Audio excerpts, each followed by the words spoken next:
Zdaj tako, z recepti tako, vsi bi jih radi, jaz bi ga tudi rada. Če bi bil recept, bi vsi po njem lepo skuhali in bi bili vsi super milijonarji. Tega žal ni, a ne.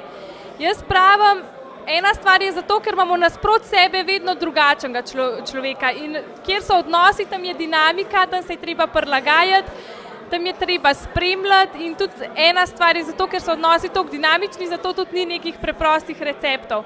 So definitivno neke smernice, se pravi, da je treba spraševati, da je treba znati poslušati, da se je treba znati človeku nekako približati tudi pri prodaji in kljub temu nekako s to vztrajnostjo tudi svoj produkt nekako. Jaz zmeraj pravim, prodaja je umetnost, a ne? In vsi se lovimo po svoje, vsi poizkušamo, vsi pademo in z vsakim padcem se pobereš, rasteš naprej. In jaz mislim, da je to recept. Probavati, se truditi in pol že nekaj rata, a ne?